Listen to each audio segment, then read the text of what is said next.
Kachuchia Flores met a man from India online in 2023. They exchanged messages for months until he suggested they meet in person, promising her a new life together in Canada. Full of hope, she traveled to India to chase that romantic dream. But what awaited her there was a nightmare. The story I'm sharing today is a warning and an urgent alert to women everywhere. So if you can, please hype up this video and drop a comment. That way it reaches more people, potentially preventing tragedies like this in the future.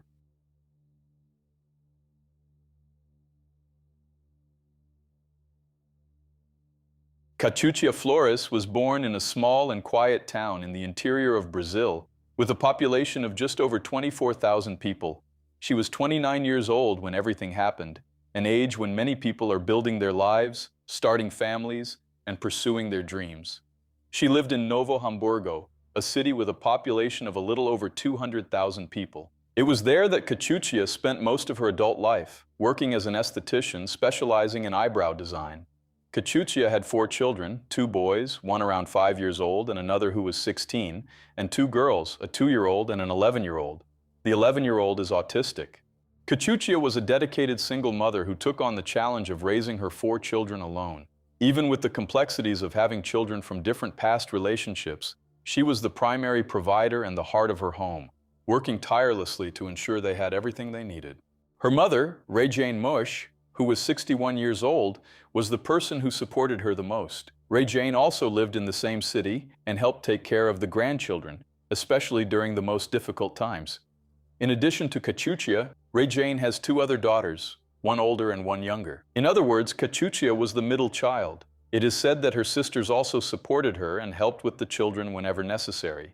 One of those sisters, whose name is Jessica, even gave some interviews after the tragic event that took her sister's life.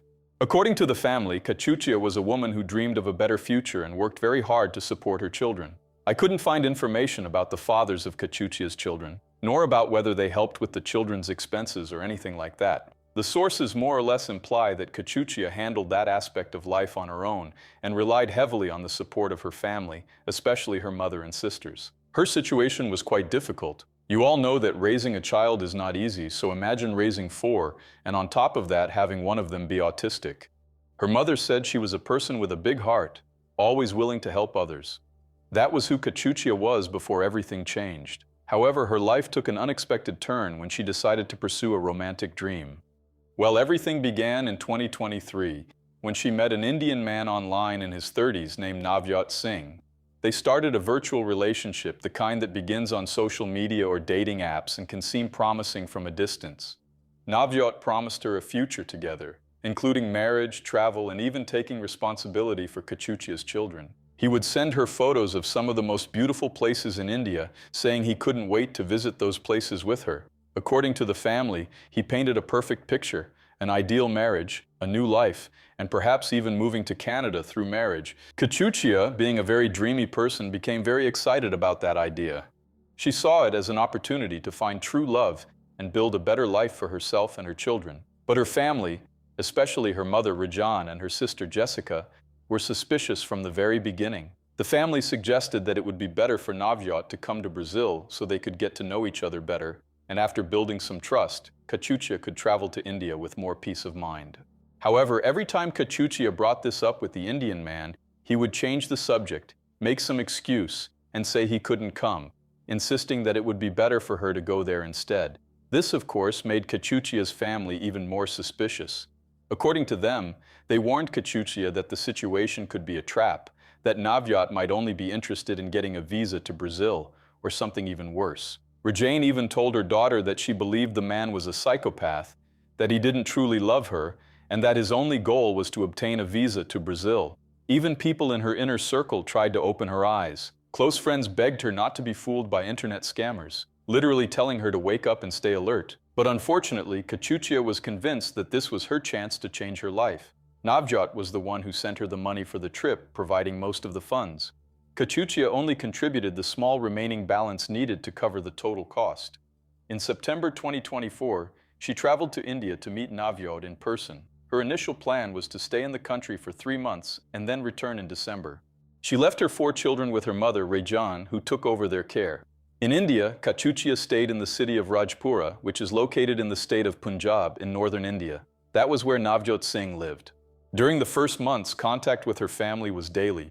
Kachuchia sent messages, photos, and updates. She talked about her routine in the new country, and everything seemed to be going very well. But gradually, things began to change. According to the family, Navjot started restricting Kachuchia's access to the internet, changing the Wi-Fi password several times so she wouldn't be able to connect. Because of that, she began reducing contact with her mother and sisters. During that same period when the Indian man began to practically control Kachuchia's life, she told her family that he was verbally and physically abusive toward her. He also didn't allow her to go out at all, keeping her locked inside in what was essentially a form of captivity. On one occasion, he even threw stones at her. Later, the man broke her phone, leaving the family without any news from her for a while. Kachuchia's romantic dream of improving her life had turned into a nightmare. Alone in a foreign country and without any support from anyone there, she was completely helpless.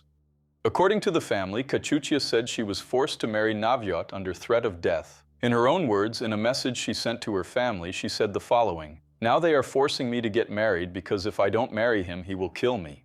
Kachuchia went to India with the intention of simply meeting Navjot and also getting to know a bit of the country. She had no intention of marrying him during that first trip or their first meeting.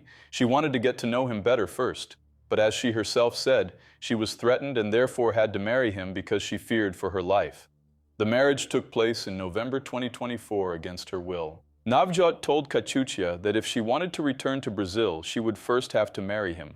The family believes that Navjot manipulated her from the very beginning, almost like a form of brainwashing. Kachuchia even tried to seek help from the Brazilian embassy by phone, but according to the family, they told her they couldn't do anything because she was already married to the Indian man. She was afraid to go to the authorities because Navjot kept threatening her. The family wanted to intervene, but Kachuchia asked them not to do anything. She was afraid of what Navjot might do if he found out her family was trying to help. That period was full of anguish for Rajane, her other daughters, and the grandchildren. Kachuchia's children asked about their mother, and Rajane had to explain that she was traveling but would come back. The autistic daughter needed a routine. The teenager understood more, but the younger children deeply felt her absence. Kachuchia sent messages to her family whenever she could, saying that she had evidence of everything Navjot was doing to her, and that she would look for a lawyer when she returned to Brazil. Nothing had gone as she had planned, but she still held on to hope of coming back. In the days leading up to the tragedy, Kachuchia was excited about returning home. She had booked her ticket to go back to Brazil after spending 6 months in India. Her last contact with the family was on March 23, 2025, when it was already 4 p.m. in India. She was on her way to Amritsar Airport after a journey of about 6 hours from Rajpura, where she had been staying. On Sunday, March 23, 2025, Kachuchia took a rideshare car along with Navjot and a driver. Some sources mention that the driver was Navjot's brother. They were in the state of Punjab, driving toward the airport. It was the moment she had been waiting for, returning home to her children. But a few hours later, Kachuchia's family received a message with an image that no family would ever want to see. The image was a photo of Kachuchia's body with multiple injuries, in a place that appeared to be the scene of an accident. The photo was sent by Navjot to Kachuchia's mother, who said that during the journey, while they were heading to the airport, the car they were in collided with a truck. Kachuchia died on the spot, while Navjot and the driver came out unharmed or with only minor injuries. That was Kachuchia's last day. A day that should have been full of hope ended in tragedy. Kachuchia's death was officially classified as a traffic accident by the Indian authorities, a collision between a car and a truck. Her body was taken to a local hospital, and Navjot informed the family about the entire process after the incident. However, the family is suspicious of the circumstances. According to Rajane and Jessica, the fact that Navjot and the driver emerged unscathed from such a serious accident raises doubts. Rajane even said that in her opinion it was a murder followed by an accident, though it would be very difficult for her to prove. She said she believes that during the trip, Navjot killed Kachuchia inside the car and then steered the vehicle to the left to collide with the truck. They would have made the impact stronger on the side where Kachuchia was sitting to make it look like she died in the accident while they barely suffered any injuries. To make it clearer, Kachuchia was in the front passenger seat next to the driver, while Navjot was sitting in the back. Keep in mind that in India, the driver's seat is on the right side, unlike in some countries where the steering wheel is on the left. In the collision, the part of the car that took the brunt of the impact with the truck was precisely the side where Kachuchia was sitting. A coincidence that the family found very suspicious. The family mentions that Kachuchia had evidence of everything Navyot had done to her and planned to report him when she returned to Brazil. Perhaps in some way the Indian man saw those messages Kachuchia sent to her family and decided to plan a crime against her. The family's reaction to the news was one of shock and deep grief. Rejane, deeply affected, said it felt like a part of her had been ripped away. Kachuchia's children were informed gradually. Only the teenager knows what happened, while the younger ones still believe their mother is traveling. The Brazilian embassy in New Delhi was notified at that time and, according to sources, provided consular assistance. Because this story is so absurd, various theories, speculations, and rumors began to emerge about it. I'm going to talk a little about those theories here with you. One of them involves human trafficking. According to this theory, Kachuchia might not have actually died in the accident, but instead could have been a victim of human trafficking, possibly sold within an international network. This theory takes into account the entire context of India and the absurd things that happen there, as many of you already know. Some sources mention that if this were true, she could still be alive in some form of captivity. I saw some comments from people who claimed to have seen photos of Kachuchia's body and insisted that the woman in the images didn't look like her. Those people claimed that the accident was staged and that the woman in the photos probably wasn't Kachuchia. They said that everything was set up and that perhaps the woman appearing in the images was involved in the scheme.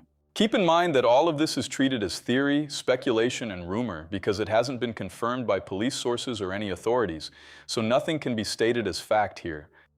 Another topic that has been widely discussed in this case is that Kachuchia may have been forced to convert to Sikhism, the religion followed by Navjot and one of the largest in India, with strong influence in the Punjab region where he lives. But Kachuchia supposedly did not agree with this idea and initially refused, which reportedly caused some conflict between her, the Indian man, and his family, something that may have contributed to a possible crime.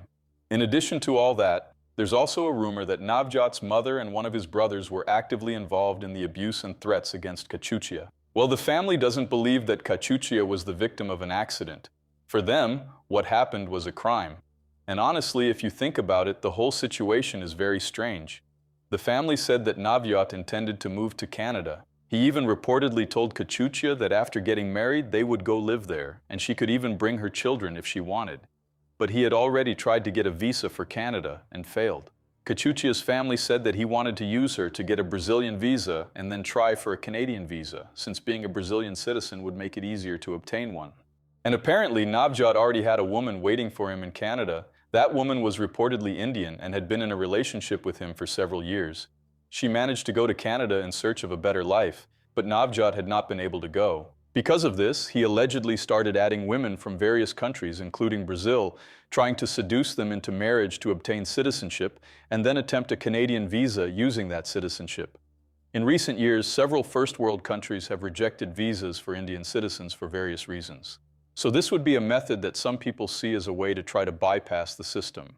The targets are almost always vulnerable women in difficult financial situations, around 30 years old or even older. Generally, these women are more easily attracted by empty promises due to the fragile state they are in. I'm sure many of you have already seen similar cases, so consider this a warning. To conclude this part, everything indicates that Navyot only wanted to use Kachuchia and then get rid of her. As for getting rid of her, I don't know if he intended to take her life from the start or decided to do it after seeing the messages she sent to her family saying she was going to report him. That, of course, assuming everything was truly planned by him to make it look like what happened was just an accident. I need to emphasize this point because sometimes things can be misinterpreted, leading to unnecessary reports that hurt my channel, whether due to a misunderstanding or otherwise. Please keep in mind that everything discussed here is based on extensive news research. These are theories and perspectives and should not be taken as facts confirmed by official authorities yet. Let's keep that in mind, okay? By the way, as you can see on the screen, I've posted several videos over the last few weeks, but YouTube hasn't been recommending them as much lately. If you've missed any of our recent cases, make sure to check out the channel's main page to catch up on everything. Well, the Indian authorities handled the case and investigated it as a traffic accident from the start.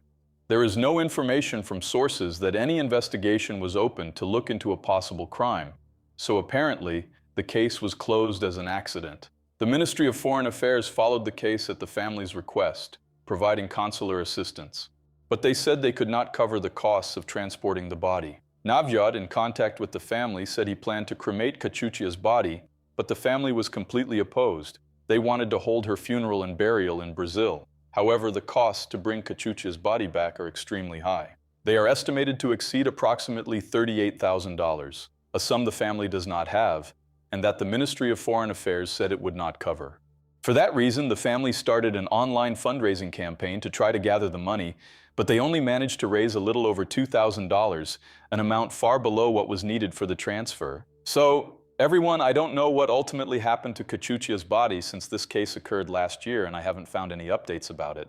It's very likely that she was indeed cremated there in India, as Navyat was legally her husband, which gave him the power to decide what to do with her body. And as I mentioned, the Indian authorities didn't open any investigation focused on a possible crime and closed the case as an accident. While I was doing my research to make this video, a close friend of Kachuchia reached out to me directly and shared recent information about the family. According to her, the two youngest children were adopted by a couple from a local church. The eldest son, now 16 years old, is working to help his grandmother, Rajan, who continues to care for him and his autistic sister. And although she knows how Kachuchia's children are doing, she also said she has no information about her body. All right, everyone, that was today's case. What do you think really happened to Kachuchia? Do you think it was truly an accident, or was she the victim of a crime planned by Navyat? Let me know what you think in the comments. Thank you very much for watching until the end. Take care and see you next time.